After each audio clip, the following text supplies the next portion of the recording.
Welcome to the Downtown, brought to you by Arlington Citizen Media. I am Daryl Smith Jr., and across the internet from me is... I am Rody John, and to my right is... Amy! In today's show, we sit down with Lord Red to talk about his upcoming album, Intermediate Zone, and we have the awesome privilege of dropping his new single, Portalzzz 3, here today from that album. We also sit down with Esther Scott with Positive Actions International to discuss Mental Health Month, tips to keep your mind calm, and more. So what have y'all been up to? Well, my first question is, was there a Portalzzz 1 and a Portalzzz 2, or is it just Portalzzz 3? Well, it does have 3 Z's in the title, so it's, I mean, he does go into it in the interview, so. Okay. Well, so we're going to find out. Oh, yeah. Here yeah, shortly. that was all Rody, so yeah. I'll be listening to it along with you guys. There we go. So you guys will never guess this, but I ate at Hurtado Barbecue again this weekend. You're kidding. Yes. It's one of us every week, at least, if not all. It is so good, so great. So we patronized that place this week. What did you do, Rony? Saturday, we started at Jay Gilligan's, then we headed over to Cool Keg, and then we headed over to Division. All social distance places, great. You cannot sit at the bar at either place, so that is great. And everyone had masks on, so it was very nice. Did you wear a mask? I did not wear a mask. It's hard to drink when you have a mask on. Yeah, they need like a straw portal. Yeah, it's almost like you have to go underneath it, I think, is the best probably way to do it. Or like, one of those leather masks with the zipper. Goodness. That's going to become a new United States norm at bars. It's just going to be every bar, not just the certain type of bar that you might expect to see them at. Right. Just the mask you wear when you drink now. No other association. Yeah, they're going to be like, oh, you got your drinking mask on. Right, exactly. You're going out mask. Okay, cool. Let's see. I worked the door at Mavericks. Cool. It was cool, just as a favor to Jerry Warden and our friend Richard, who owns the place. It was busy. There were 3 bands that played. They maintained their 25% capacity rule. I didn't really see any masks, actually. But people remained social distance. You couldn't sit at the bar, same. Yeah. And then there was a live stream, of course, but they were busy. People were excited to be out. And, I mean, as far as, like, the 6-foot rule, I think that doesn't apply to, like, the people you come in with. Right. So people were sequestered at their tables, I noticed. They weren't intermingling. There wasn't a lot of, like, hitting on, going on. No guys spitting their game. Right, because... No guys spitting nothing. That's how you get this. Yeah, COVID on people. So, it was enjoyable to be out. It was interesting. It was fun. And Mavericks is going to continue to have live music every Friday and Saturday going forward. So check that out. Yeah. In addition to the food that they do, right? Like, so like, you've got all kinds of, stuff to do there. Yeah, right. People forget they have a pretty full menu, and the food's not bad. Those burgers are good. Yeah, they are good. Even the wraps are good. Sure are. Well, that's exciting that, our friends and people in Arlington are starting to come out. I hope everyone continues to, be safe about it and do the best we can. I saw that Tipsy Oak also has live music as well. So. Oh, outside? Yes, ma'am. Wow, they've opened up. And the patio, the 25% rule doesn't apply to patio, right? Right. Yeah, it does not. You can go nuts out there. Yeah. We'll have to go check that out. I still haven't been to, like, Tipsy Oak as a customer. Just only as a journalist. Well, we will make that happen. All right. Awesome.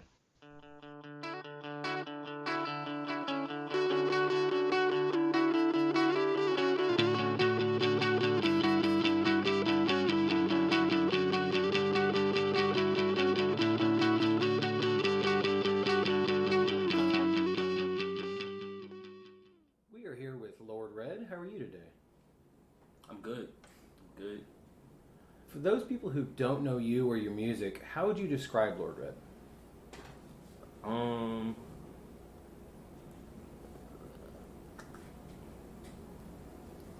I actually have the perfect description. Okay. I have two. It's I used to read a lot of books, and I would go into the library, more specifically like when I first got to college, because it was just a lot of just noise. Right. And books is how I like slow things down a little bit, and then I have to focus a lot on books. You know what I'm saying? So I used to go to the library, and I would always pick the books where you have to like blow the dust off. And I brought these books to my counselor one time.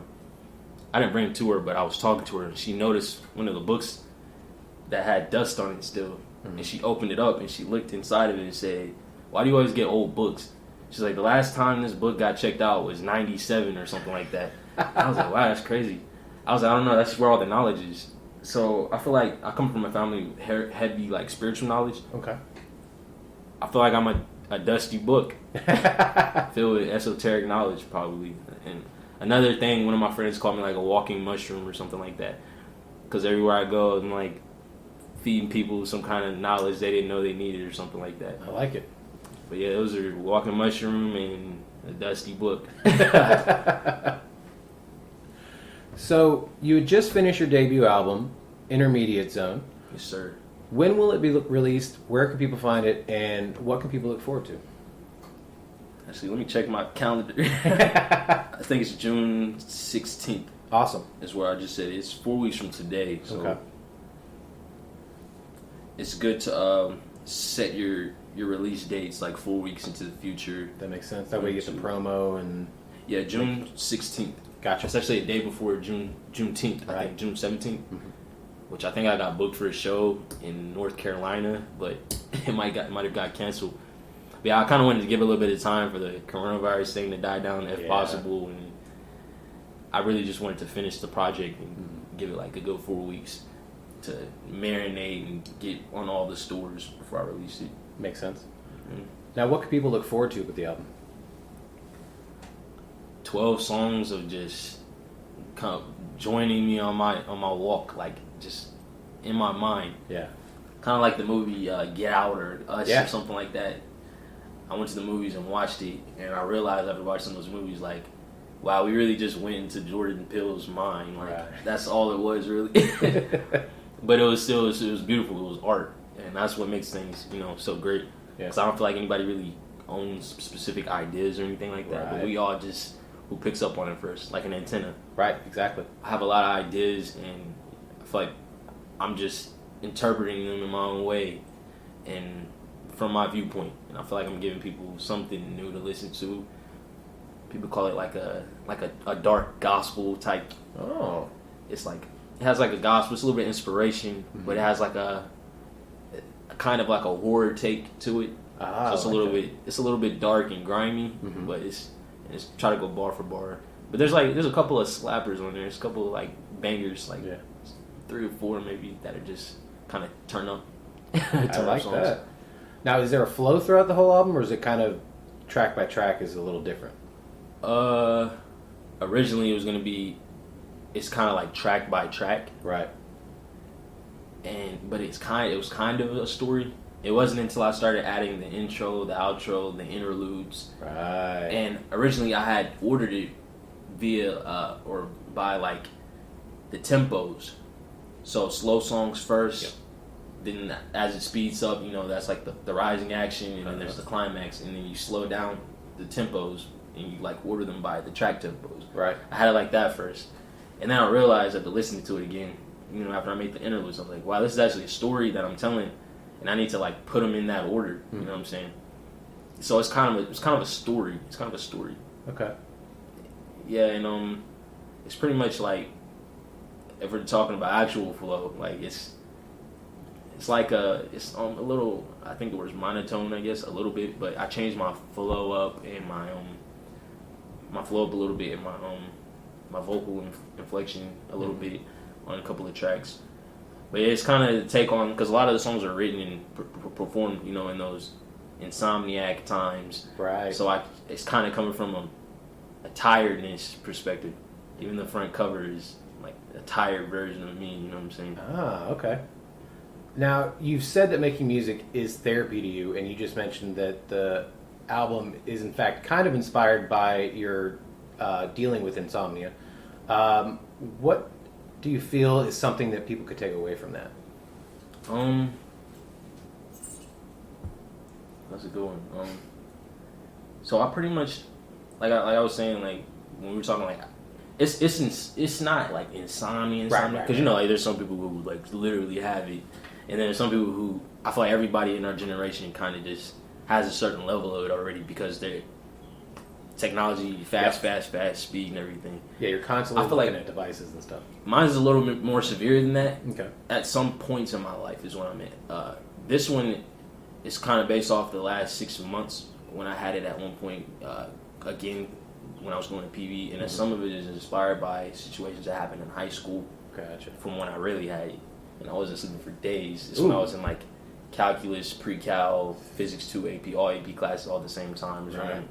Organization. I was in like every club on school campus, and I was just like an engine. I was always working, and whenever I found that time of peace, like I wasn't asleep, and I was up learning.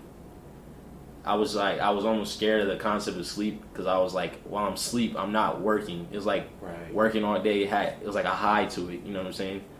And whenever it got too quiet, I was like, I'm not producing content. I'm not being productive, and it would kind of scare me back to work. So I feel like just staying inspired and staying creative and always producing content, but without letting it take a toll on your day-to-day life. Because I'm just kind of giving an example of certain things that would happen in day-to-day life that started to take a toll. Like I would always be tired. People would think I'm like not really there. You know what I'm saying? Like you're physically there, but you're not mentally there because you're. Yeah, like I would be in calculus class. I mean, I did really great in calculus class in high school, but I would nap during class, or I would like really just daydream and I zone out. Mm-hmm. I don't know if you've seen Nightmare on Elm Street, the new one or whatever. How they like try not to go to sleep for a long time to the point where they like dream like literally while they're awake. Yeah. Those kinds of daydreams are real. People call them like hallucinations, but I've actually had those. And somebody tap you on the shoulder, you're like, whoa, and you like, you know. So I'd be like in those situations. And there's like that's in that song Daybreak where I'm like, I said my homies all are back in town, I'm going dumb with them.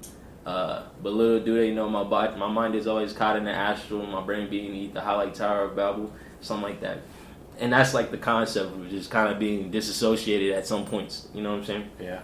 And that's, I don't know if I answered your question good enough, but I kind of went off on a lot of tangents. But. No, that's good. No, I mean, I think we've all kind of been there where we do have some form of like, I need to be asleep, but my mind's not shut off, so I obviously cannot sleep because, I mean, yours it seems like it stemmed from just the anxiety of just having to do school and then, you know, school, clubs, everything on top of that. And then I'm sure when you were like, okay, I need to sleep, your mind was like, nah, you gotta keep doing this and go. It's faster. like you stretch your brain out, and it's like, once it feels what it feels like to do a certain thing, I started to say, like, you don't need sleep, stuff like that. Right. And to a certain extent, I still believe it. And my dad, I remember I had this, like, little workshop session when I went to go visit my dad. Mm-hmm. He was telling us, like, my brother used to sleep too much, stuff like that. And it was like, he would say stuff like, sleep is the cousin of death. And there's certain reasons why that concept is so prevalent and why people always say that. Right. You know what I'm saying? Because it's like dying every night when you go to sleep, literally. Like, right. Because you're in a state of just, you're not productive, you're not producing, you're not creating, you're just resting. Yep.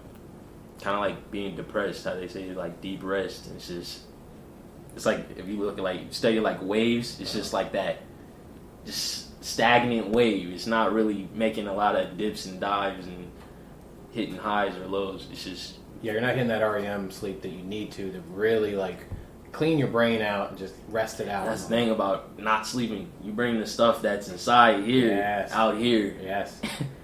People who talk about seeing sleep paralysis, demons and stuff like that, don't go to sleep for a few days. Oh, yeah, exactly. The final song on my album is called Sleep Demon. And it's kind of a take on the Freddy Krueger Nightmare on Elm Street deal. Oh. Because I think he's actually based on sleep paralysis.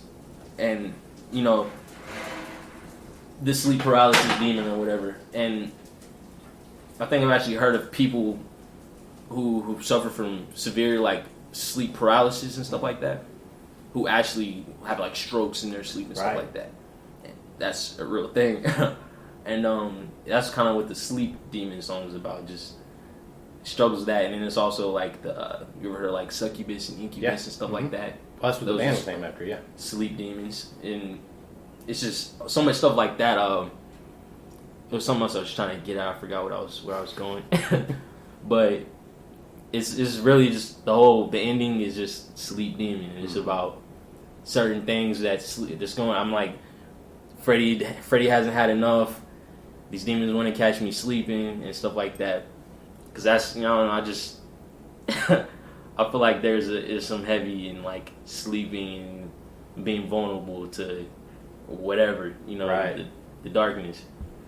I think that but yeah, sleeping. The Paranormal Activity movie messed me up because it was happening while you were asleep. So I never really watched the Paranormal Activity movies. If you like horror movies, that's a good one. I say I like horror movies, but I mean like horror. Like I'm not a jump scare fanatic type of person. I like movies like The Witch. Yes. And like, I don't know, movies that like when you watch them, you feel like the devil's following you home from the movie theater or something like that. Like, that one jump scares don't really. Of course, they don't scare me. Right, or you probably. It's just like more comedy to me. Yeah. I like those movies that have like a really good plot. Because jump scare movies never really have a good plot. Right. I never really knew if I've watched like one or two of the Paranormal Activities. Okay. But I don't know which one you're referring to. I was thinking the first one. It's the first one that was happening. You said. Yeah, all that. Oh, when they were all going to sleep, it would happen. Yes, I know what you mean. Yeah. Yeah, that's another thing. A lot of horror movies and stuff like that, they show like demons presenting themselves at night all the time. Oh yeah. Where were you during the day? I know, like demons don't just come at night. Yeah. It's like a concept of demons just coming at night and not being able to come into churches and stuff like that because it's like a sacred ground or something like that. I believe that's false. I think there's demons in the church too, probably. I mean, I've met people, and like there's in the Sleep Demon song, I try my best to see the God in some people. I watch the clock 333 and then it glitches a bit. It's like that. I'm like me trying to like see God in people. Yeah, and that's why I communicate and interact with people, and you can see like the good and the bad, the little good and the bad figure on people's shoulders, which one they're getting more into. Yeah. And I'm like, I try to see the good in people. In everybody, I'm trying to stay positive all the time. As you should, yeah. I always take a good, like I'm optimistic. Yes. But I talk about the bad experiences kind of to where you can know what's going on. It's not just bad, but it's truth. It's like being real. It's the bad and the good. Right. Like the Bible isn't just all good. When you're in children's school, you just learn, David slew Goliath. If that's how you use it, slew, whatever. I don't know how you say it. Slayed Goliath. But like then you get older and you realize he like chopped his head off. Yeah. And like had it up. Like that's gruesome. Yeah. And then he wasn't even. I believe he fell into sin as a king, and then how his son, one of his sons, was it Solomon? I think was that one of his sons? Maybe. Who was it? He had a son and he ended up giving birth to like the all the magics and stuff in the world, all the dark magics and all that crazy stuff. And it's just like a lot of stuff in the Bible. How Jesus was crucified. That's one of the worst. Right. Like it's not just good stuff in the Bible. You know what I'm saying? It's truth. Yes. Well, you also can't really truly enjoy the good unless you have some bad. Exactly. And I think that's a lot of people. When bad does happen, they kind of overboard it and they just think bad or good will never come again. Kind of unfortunately, like what we have going on right now. There is a lot of bad out there, but there has been so much good out there as well. Like how many people have been helping each other, and then like just the different projects people were working on to try to just make the place better, because most people were stuck at home, so they couldn't really do anything, so bring out some good. I like talking about given circumstances, because not even everybody's given good circumstances. Some people are born in a bad households, and it's just a lot of negativity going on. They gotta find out how to make a good experience out of that. Right. Some people are born in a good household, a loving family, and like this and that. And it's not necessarily bad and good. It's just truth. It's just that is what it is. You just gotta find your own happiness in any of that that's going on. Exactly. And talking about the journey find your happiness, because even people that are from good households, you know what I'm saying? Oh, they can still go. Everybody goes through the same stuff. Mm-hmm. You know what I'm saying? We all have similar demons that we face on a day-to-day basis. Right, or just on different levels, really. So, Yeah. So what inspires you, and where do you find inspiration? If we come down to like the exact point of inspiration, like to where I just like triggered me to really initiate music, it would have started in high school, like around my junior year. That's when I was surrounded by the most music. Right. Various artists from my school, my brother. I have an older brother who started doing music, and then on top of that, that's when I actually started doing music. But I've actually been around music my whole life. Right. Stepdad played piano, and led the choir. I was in choir. Right. Little brother sings, little sister sings, little older brother sang at one point. We all had to be in the choir or some kind of arts, like we did theater. My dad, he's a producer. He's producing all my life. You know what I'm saying? Nice. My mom, she was like a ballerina at one point. Wow. Just a lot of art, and it's all art. That's amazing to grow up in a household like that, then. Yeah, my mom basically, like, when I got to high school, you know, my mom like wanted to make sure we all were doing something, Right. and not just going to school and coming straight home and just laying around the house bored all day. Like, so she was like, "You're gonna do something," you know what I'm saying? So make sure we were like in choir or dancing or some kind of theater. So like when I got to high school, she was like going around to the different tables, picking up brochures and stuff or whatever, the little foldable things. Yeah. Like, oh, band looks cool. You should go to band camp, do band. So I learned trumpet. I did band for like 2.5 years, and then my stepdad taught me piano. My dad, he like shows me production stuff. All around the same time, my older brother started rapping, and I started off producing.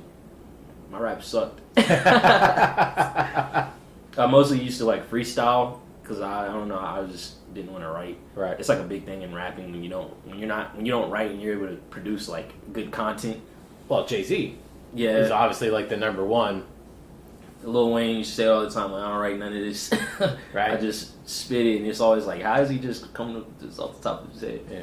So it's just a notion that I had in my head, like, don't write, just freestyle. That's where the good stuff comes. Nah, it wasn't good content. Once I picked up the pen and the paper, I realized I was actually a good writer. Okay. And I've always been good at writing stories. Like, I'm a good writer. Like, I'm into, like, screenplays and stuff like that. And I wrote I did a playwright in high school. Really? Called The Flower of Life. And it was pretty good. Yeah.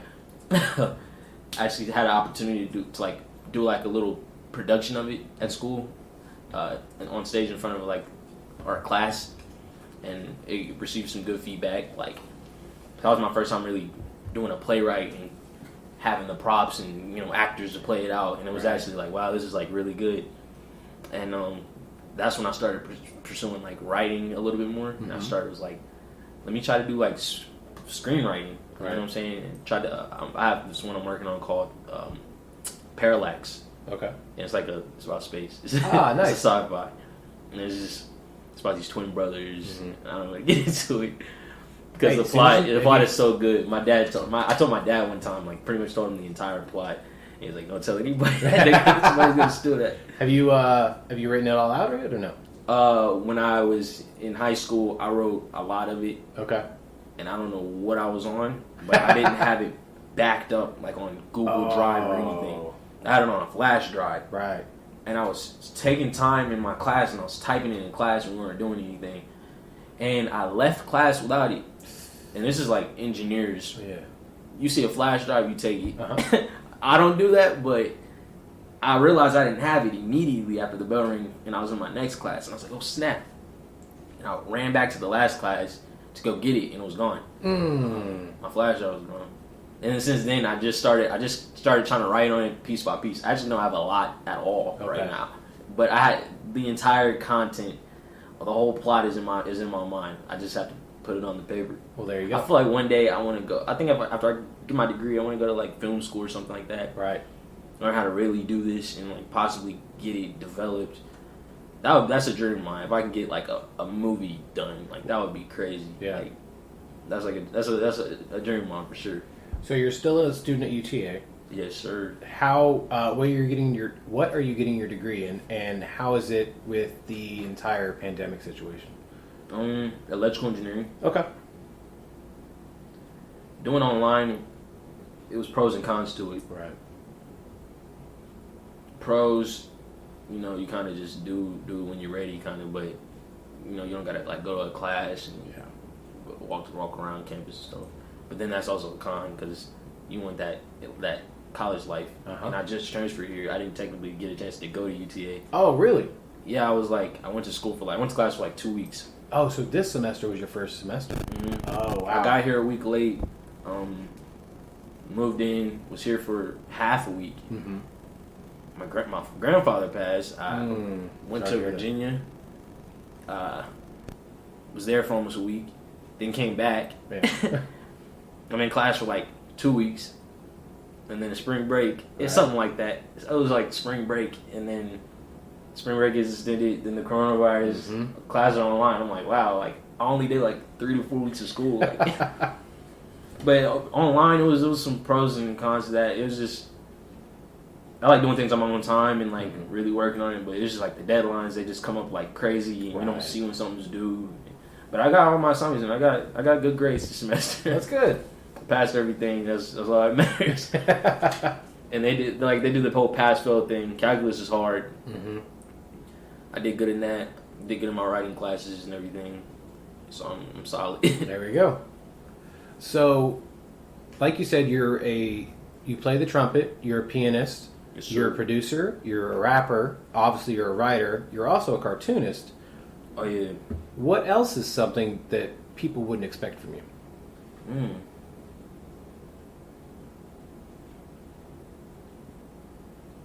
I don't know. That's a horror. Well, playwright, obviously. I mean, I didn't know that before this either. Yeah. I mean, I edit videos and too. Pretty much anything that's like creative. It's just I don't dance. That's like the only thing. I mean, I dance for fun, but I'm not like a professional dancer or anything. I don't know how to dance that well. People say I should get into like public speaking. There you go. I'm not really. I actually tried to do the little TED Talk thing that was at UTA. Oh, really? I have an entire TED Talk like written up. What was it about? Kind of like stuff is in my album, kind of. Okay. Just small pieces of it. You know what I'm saying? It was about the title of it was going to be possession of the light body, the light vehicle, and it's just about how certain things in our environment can manipulate us and make us do things. You know what I'm saying? Not make us do things, but they can interfere with our daily life and kind of just mess with your decision making a little bit. It's like the invisible hand guiding us. You don't really know what's going on. I can give you a little skim the surface. It's like alcohol. Drink alcohol, you're intoxicated. You act out of character. You know what I'm saying? People smoke. You know, they start acting different. Radio frequencies. Right. That's a concept in my song. I touched briefly. Late nights in the studio, producing all day, every day. Mess with my hearing. And like I started to realize like I needed to start turning things up a lot louder in order to hear it at a certain level. So I'll have to go on these breaks. And it's like a concept most producers have where you say, let's turn it, shut it down, and let's listen to it with fresh ears in the morning. Yes. Because your ears get weary. You know what I'm saying? Well, plus you've been working on the same thing for so long that... And then you get tired of it. Yep. Yeah. So yeah, I was working late one night and I realized I started hearing noises. I was like, where's these noises coming from? Like, like, this is where I first started noticing. You ever been to like an amusement park all day? Yes. And you get in the car and go home and you see hear like screams in the back of your head? Like white noise. That's what I thought was going on. Just like noises from like, just confusion and noises from like all day working in the studio. You just hear it kind of echoing back in your head. And I'm hearing this noise. I'm like, that must be what it is. And I have all my monitors turned to like 0. Like everything's turned down pretty much at this point. And I don't hear it anymore. And I'm like, what's going on? But like, I turn my monitors back up. Right. Like there's no music playing. But you can hear little voices. Yes. I'm like, oh snap. Like, and I'm into that kind of stuff. I made a speaker from scratch It's like I can reverse engineer a microphone probably into a speaker, into Really? a studio monitor. Same science, really.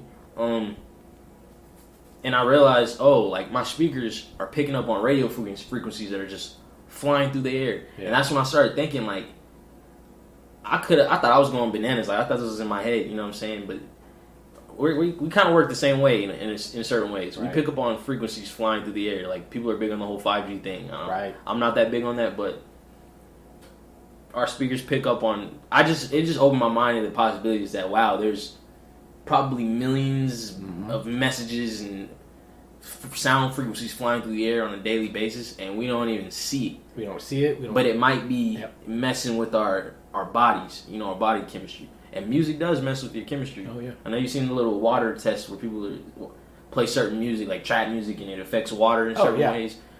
You're made of water. yeah, you're mostly made of water. What do you think's going to happen? Music affects your chemistry and your mood, and that's another thing that's in my TED Talk, how certain songs will affect your activity, you know what I'm saying, what you do. Yeah.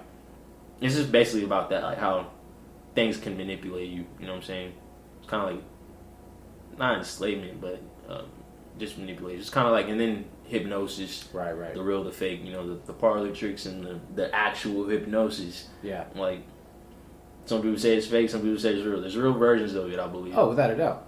Somebody can say one word to you, just the words you say, how they influence people. If it's somebody you really like and they say something mean to you, it's gonna change the way you feel. Yep. You know what I'm saying? That's manipulation. Yeah, like that'll cut harder than like any random stranger say it, and they're like, who are you? I don't even know you. But yeah, like you said, love one. You're like, oh, never mind. It's just the way people can manipulate you. Different types of hypnosis via language and the words you say, or body language too. Body language. Okay. That's a form of language people don't even think about. Most people don't. That shows the most too. Yes. That shows the most. And if you're actually paying attention, then you can actually see it. Judging when somebody's angry, nervous, happy, sad, like that shows the real stuff. Because somebody can be nervous or angry and say, "No, I'm happy." Yeah. Like, no, you're lying. Right. And I know dogs pick up on that well. Yeah. Facial expressions. Oh yeah. A dog will wag its tail and be happy, and also like vocal inflection or whatever. They know when you're happy, when you're sad, and they pick up on that. And there's certain people who can pick up on it too, if you know what to look for. Exactly.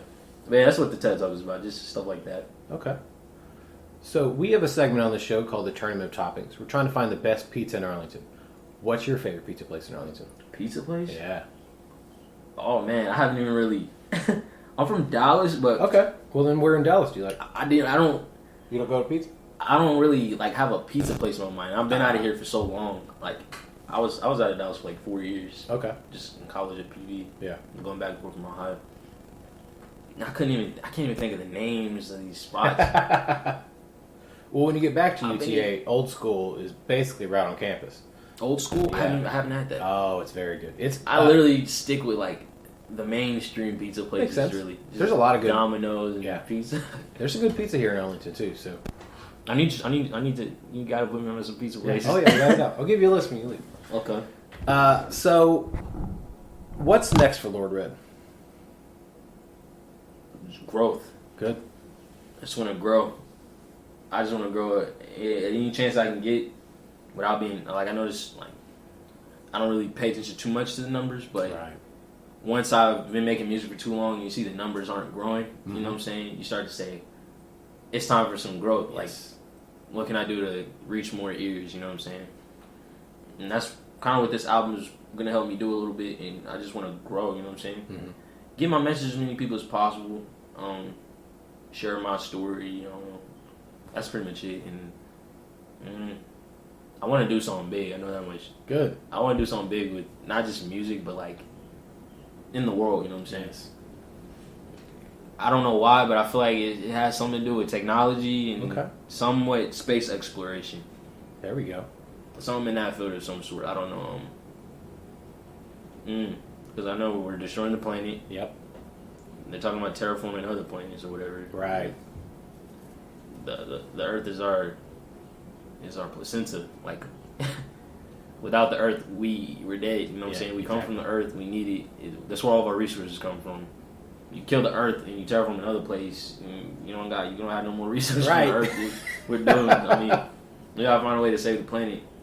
Yes, I think you're completely right. So, I feel like that's another thing, though. We're destroying it to a point where we believe we have no choice but to leave. And that's what's going to stretch us out, get us out there. Yeah. Make us multi-planetary. Oh, okay. we're destroying the Earth. We can't even live here anymore. Yeah. We got to go now. That's going to be our little story. And that's going to force us out there. I don't know. I think in some way that's going to be a thing or something like that. Yeah, I do think that's going to be interesting how that whole, where in this galaxy we're going to go, or maybe we're going to try to another galaxy, but I do wonder how much we can try to reverse any of the damage that has happened within the past, 200, 250? You've seen it in so many, like, sci-fi films, too, right? Like, have you seen Elysium? I think that's what it was. Which one was that one? Matt Damon. How, like, the whole Earth was just like a dump. You know what I'm saying? Oh, yeah. And I think Elysium means, like, heaven or something like that. Yeah. They had this little, like, I think it was called Elysium. It was like this little space station outside of Earth that houses, like, millions of people or something like that. But it were all the rich people in the world. Oh, of course. And all the broke people was down on Earth, like, scavenging through scraps. Kind of like WALL-E. And they called that place Elysium. Like, that's heaven because it's above makes us sense. and it's the place where the rich and the happy and all of that or something like that. And then it was in, like, what was that? What was that movie with the battle angel? Alita. Okay. How there was, like, this place up in the sky where all the rich people are, and it's like the broke people are down below. And there's always, you gotta find a way to get up there. No, it's because the Earth is, we're turning it into a dump. Sadly, yeah. That's crazy how the Earth, all the resources we get are from the Earth. Like, we don't get them from nowhere. It's not really, like, the Earth is providing, like, we can create anything. We can create something good. We can create something bad. Right. We're drawing all of our resources from the Earth, and we create the bad stuff. The Earth is providing us with the thing we're giving it to kill it. Right. That's like a tragic thing. Like, that's because we're so powerful. You know, like the stuff we can do. Humans can destroy planets. Right. Exactly. And that's, you watch like Marvel movies and stuff. You're like, that's like a far-fetched concept. No, like, we can literally destroy a planet. Yes. But to a certain extent, I feel like the Earth would always make a comeback. It just kill us off, I'm curious about Like a that too, because we disease. kind of already started the preheat of the oven, and it's just waiting for it to get super hot. Yeah, because Earth has been in more catastrophic places. Oh, without a doubt. In its birth. Yeah. It was you wouldn't be able to live there.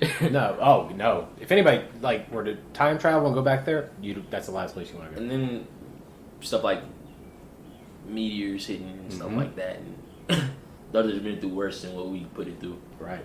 But as our technology advances, that gives us more power, more access, more everything. That's exactly right.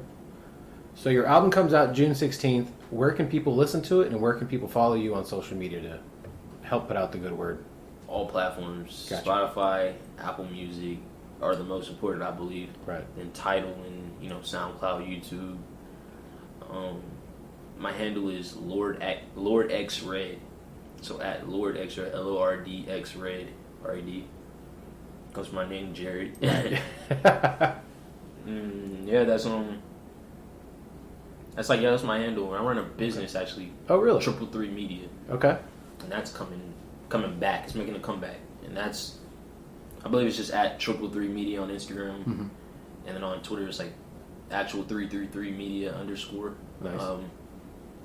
That's pretty much all my handles. Okay. Well, I appreciate you taking the time, and we look forward to hearing the album. Yes, sir. Thank you. Thank you.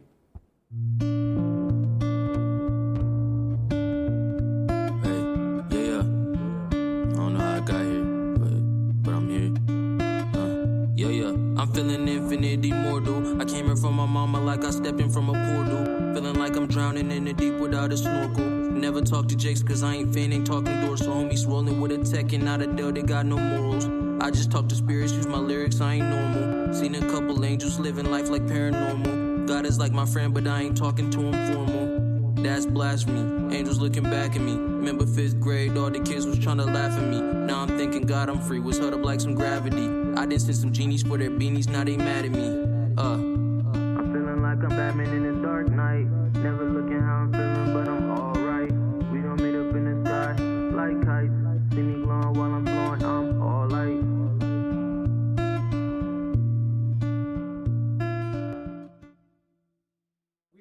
Esther Scott, the Director of Positive Actions International. How are you today? Very good. Thank you so much for having me. It's a pleasure. Thank you for being here. So you were just showing me the proclamation that Mayor Williams gave you. I was going to start with May is in fact Mental Health Month, and Mayor Williams proclaimed May 15th the National or Mental Health Day for Arlington. Yes. So how did that come about, and then can you go into the impact of mental health this month? Absolutely. I think that Mayor Jeff Williams is very interested in the well-being of the community. Right. So the work that he's doing is not only, to make sure that the roads are in place and the services are in place, but he goes to the thriving community. Mm-hmm. And because of mental health is essential at any time of the year, really, any time. But particularly now that we have COVID-19 is something that he and the City Council have noticed that is going to be something that is essential for us to be able to kind of overcome the challenges that we now have. There's lots of people are going to be losing their jobs. Right. Things that are changing, friendship. In fact, even the way that we're greeting now has changed. Right. The traditional handshake for now is on hold because we want to kind of limit touching so that we are kind of helping with the spread of COVID-19. Right. Even the way that we talk, some people are using masks, and all those things is an impact that we're experiencing that is different. It's a change, and if you know anything about our human nature, is that we resist change. Right. So Mayor Jeff Williams saw the need for this kind of highlighting something that is already there. Mental health has been celebrated for years, almost 70 plus years. And so this year was particularly important for them to kind of bring it to the front line so that people know this is available. We all have tools that we can use to kind of get through this crisis. Right. We are definitely seeing more, obviously more with social media. We're all getting connected as much as it sometimes tears us apart. It does bring us together, and we've seen more people more open about their mental health. I mean, challenges. They're not, disabilities by any stretch of the imagination. We all have them in different forms or fashion, whether we want to recognize them or not. So, Positive Actions International is offering free depression and mental health screenings through their website. What can people look forward to on these screenings? Right. Basically, what we do, and in fact, I have one here that I want to show you, and great. You can take it with you for any friends that, Okay. that you may run into. We asked just a few questions. This is in collaboration with Mending Clinic. In fact, they have provided those assessments. And basically, it's asking the regular questions for us to assess the level of depression. Right. What is depression? We all experience our ups and downs, and we all experience sadness. That's okay. What we want to monitor for is this sadness turning into a depression. And what is depression? It's, in a simple way to explain, is this sadness that is going into the place that we feel there is no hope, where we feel there's nothing I can do to change the situation, therefore now I'm kind of discouraged, and that's what is kind of bringing the depression. So it's just 9 questions for us to assess the level and to know what to do. Is something that people can do on their own. It has the way to score it as well, and it tells you what it means. Right. So based on the results, you decide, I want to talk to somebody. I also like to kind of explain, in some cases, people think that counseling is for people that have problems, people that have issues. In fact, if you say to anybody, why don't you go see a counselor? The first thing that they may say is that I don't have a problem. Right. But the reality is that counseling is not for people that have problems. Counseling is for anybody that is listening to the message that the brain is sending them. Our brain is designed to help us survive and get what we want. So when we are feeling that our emotions are changing, that's an alarm system. Your brain is telling you something's not okay. You go, why am I so down? You don't know what it is. Well, your brain is telling you, fix it. Figure it out what is going on. It's like when you're driving. We all drive. There is a gas light that lights up when you're running out of gas, right? You don't say, oh, this car doesn't work. I'm going to get out of it.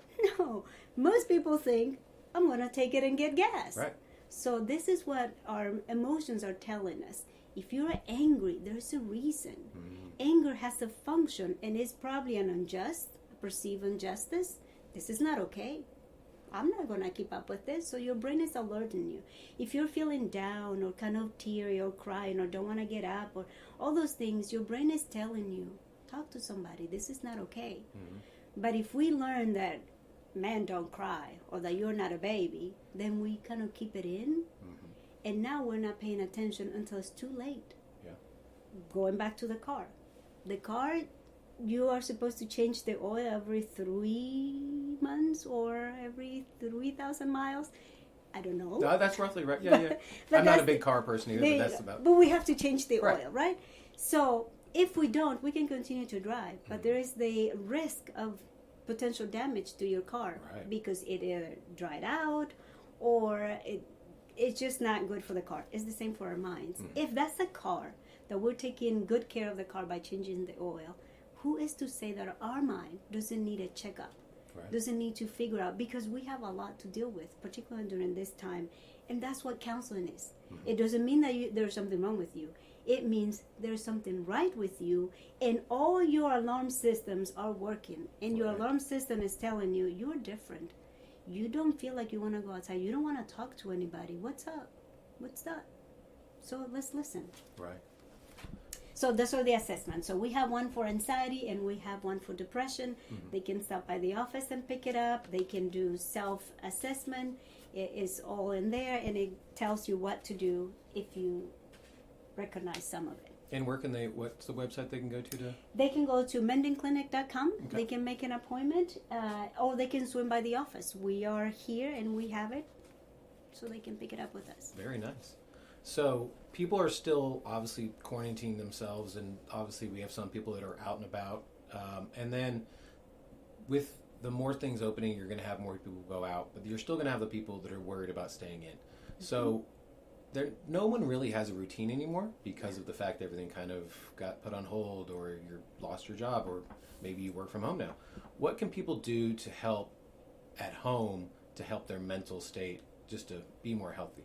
Right. There's a few things that they can do. The first thing is kind of understanding, doing an assessment, because during times of crisis, we have a tendency to kind of over-exaggerate, overestimate the negative impact, and underestimate our ability to overcome. Right. So a personal assessment, a strength assessment is what I call it. We all have been through difficult challenges in our lives. In fact, the fact that we are alive means that we have overcome several things. So if we're not out, if you're not comfortable coming out yet and you want to stay home for prevention, that is fine. But do a kind of a realistic evaluation of your chances and the risk. We all take risk every day. Right. Just driving. Yeah. Today is the car theme apparently. with the analogy with counseling. Just driving is a risk that we're taking anyway. So you want to make sure that in your evaluation you know that this is different, that this is challenging, but that you have overcome different things before, so you can do this. If we're looking at this crisis as, oh my goodness, I'm not going to be able to recover. If you lost your job and you're thinking, I will never get a job again, which is the negative thoughts that come when we have a crisis, what is the realistic way to look at that? Right. Is it true that you're never going to find a job? But the brain likes to go to the never and always. Right. Those are statements that are not accurate. It may be a challenge because there's a lot of people without a job. But we can recover. You have been before without a job. Right. There was a time when you didn't have a job and you have one. And now you have more experience, right? Because you had a job before. So most likely you're going to get a job. Also, we're changing. So maybe the way that you're doing business is not there right now. Let's say that you cut the grass for people. And because we all have less income, now I'm going to cut the grass myself. And now I'm not calling you. Does that mean that you will never have another income? No. You can be aware that people are struggling. So what you do, goodwill also pays. It doesn't pay economically, it doesn't pay financially, but it's creating goodwill and support. When I'm able to pay again, guess who I'm going to call? Right. You. Because when I was not able to pay, you were willing to say, I'll come once a month, or be there, or offer a different kind of service. So we got to be creative. Humans are kind of the reason that we are at the top is because we're able to adapt and to change. Right. And so we got to do that now. But if we stay in the mode, this is going to be it, then we feel depressed because there's nothing I can do to change it. Right. I don't have a job. I'm not going to have a job. Listen to your thoughts and change, reframe how you're looking at this problem. This is an opportunity. If you lost your job, now this is an opportunity for you to reorganize yourself. There's also the tendency to think that I lost my job or I was let go because I was not performing well. This has nothing to do with your performance. This was a decision that lots of companies will have to make, and they will have to decide who. Right. And you're going to think, why me? Well, because in this moment it was you, not because you were not doing well. Not because you are doomed. You can take this opportunity to rethink. There is a song that says, every new beginning comes from some other beginning's end.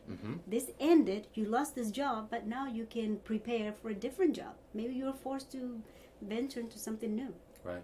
Yeah, I mean, we've had many local businesses that did in fact pivot that way where, okay, well, we unfortunately had to let all our waiters and waitresses go. However, we stayed in business because we either offered groceries or we only did takeout, or maybe they did delivery, which they didn't do before. So it's good seeing that in just this community, and obviously everyone else has been pivoting to where new things have been developed out of this, whether it could be they just focused on the negative parts. Right. So now, how important is it to get outside and be physical for the mental health also? Very, very important. Right. Essential. First of all, we know that sunlight is very beneficial. Right. In fact, it's one of the free antidotes to depression. Why? Because we have like the winter depression that comes because we have shorter light, right? So the days are shorter, you are more time indoors. So we know that sunlight has an impact on us. So what we're talking about is keeping that social distancing 6 to 10 feet apart, but it doesn't mean that you cannot go outside. Right. Please go outside. In fact, when we're active, there's a hormone in our brains called dopamine that is released. It's released through exercise, is released through kindness, kind acts. And so we know that being active and being outdoors, you can go run your block and walk and greet your neighbors. Just don't get close yet because we're trying to prevent this. But it doesn't mean we cannot talk. We're just going to keep our distance. You and I are talking and we're keeping our distance. Exactly. So go outdoor is essential. In fact, having a routine that includes outside activity gives you a change. Right. The brain needs something, it likes innovation, likes things to be new. If every day is the same thing, you feel trapped. Yep. And at home, we can feel trapped because all we're doing is eating and watching Netflix or watching different shows, and the brain gets tired of that and it goes, this is no life. I'm not, and again, that's going to increase your depression symptoms. So change it a little bit. Say from this time to this time, if you don't have a job, then you kind of keep your routine and your agenda, your schedule. From this time to this time, I'm going to do this. And this time to this time, I'm going to take a break and do that. And so have different activities, including going out for a walk. I mean, I've taken my dog out for a walk every day, and she needs it, and then obviously I need it too. So I love going outside and doing that. Dogs are very happy right now. Oh, they because we're absolutely all love home. it. Yes, I've seen more people walk dogs in my neighborhood than I didn't know dogs were there. Yes. It was been incredible. So we have a segment on the show we like to call the Tournament of Toppings. We like to find the best pizza in Arlington. What's your favorite pizza place in Arlington? Oh my goodness. I got to say, I'm a Papa John's kind of person. Oh, okay. So I used to be a fan of them. Yes. Well, I should kind of say that. But I like just their crust and anything. Yeah. But I think that when we're looking for something to relax, I think that just having the food prepared or being brought to us is ideal. So different people have different choices. But, Papa John's is a staple. That makes sense. Yeah. Now, okay. While it's important to find the news on social media and connect with your family, make sure everyone's okay and your friends, how important is it to take a break from that as well? Mira, there is research that has indicated that we have this kind of recency bias, which means that the last thing that we hear, we tend to prolong it. So with the news cycle, what happens is that they repeat the news. There's only so much news. And then if you are kind of attached to staying informed, now you have gone from being informed to being overwhelmed. Right. Because it's the same news being repeated and prolonged, and it's the same cases. So what is happening to your brain is that it's feeling like it's too much. And it feels like it cannot handle it because, oh no, another case. Well, it's the same 50 cases, right? Or same whatever many cases. But you have been listening to it at noon and at 5 and at 10 p.m. and now you're going to bed and it feels like, oh, again, but it's the same news. So taking a break, just go for what you need. First of all, find a reliable source of information so that you have what counts. People are going to have opinions. People are going to have rumors. all that you do not need, and what you're doing is just adding to your brain tasks for your brain to decide what is true and what is not. So find a reliable source. Get your news, let's say in the morning, the evening, whenever you want. I definitely recommend the 10 o'clock news. Try to stay away from that because you're ready to go to sleep. Right. So if you can get your news at 5, great. If you can't, then go for it at 11, but then do something before you go to bed that has nothing to do with the news so that your brain can kind of relax a little bit. Maybe you read before you go to bed. Right. Maybe you are reading a book. So that is what I recommend. So get what you need, but don't repeat it and repeat it and repeat it. Right. So take a break. Things are not going to go away. You're not going to miss a thing. You already have it. They're repeating it for the people that were not there. If you're getting it all 3 times a day, yeah, you're going to be more pessimistic. Right. Now, you mentioned sleep. How important is sleep to mental health? Like, what routines should people try to start putting in their normal routines that they probably don't? Sleep is essential because sleep is what is going to recharge us. It's Right. going to give your brain a break, just like we do our cell phones. If we use our cell phones all day and do not recharge it, in the morning it's not going to have the battery or the functions that we need. So sleep does that for us. We got to take a sleep. So a good hygiene sleep, how I like to call it, is just make sure that you keep your routine. Now, because we're home more and because most of us are staying home because we lost a job or reduced hours, our schedule has changed. Where what we're doing is kind of staying up late and watching movies or episode or catching up with programs that we were not watching. So all those things are good, but it needs to be kept within the routine to allow for your sleep to recharge you and restore you. Right.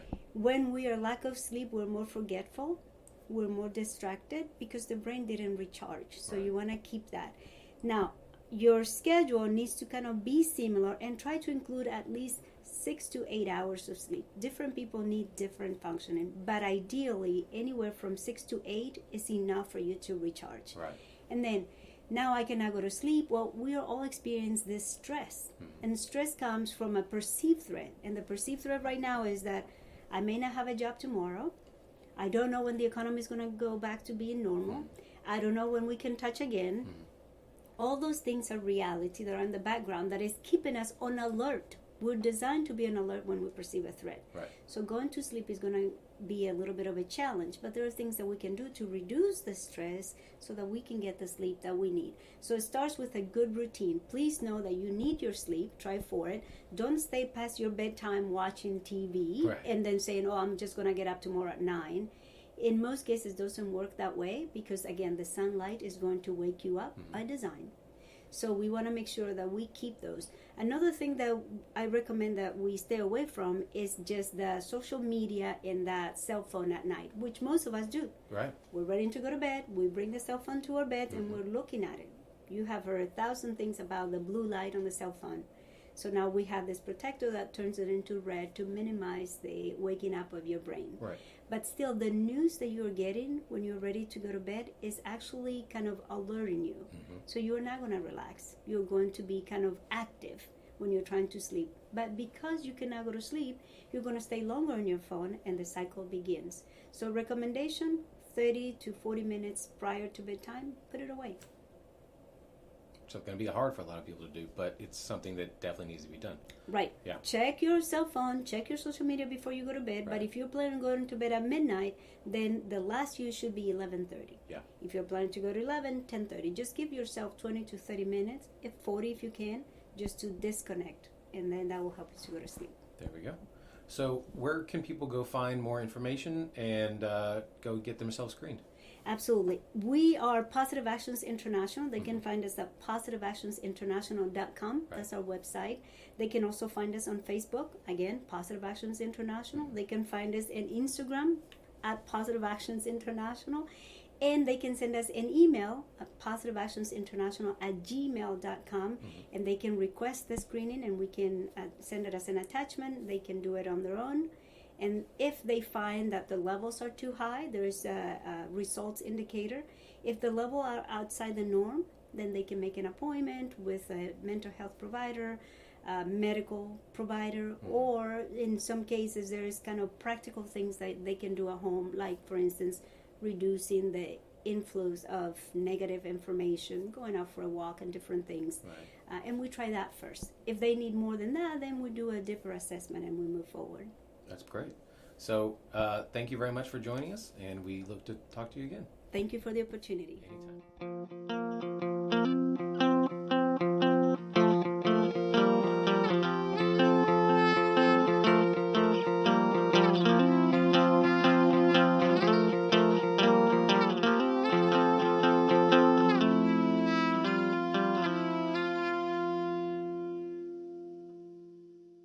Thank you so much to our guests this week and to Rhodey for making that happen. Daryl and I have been busy. Thank you so much.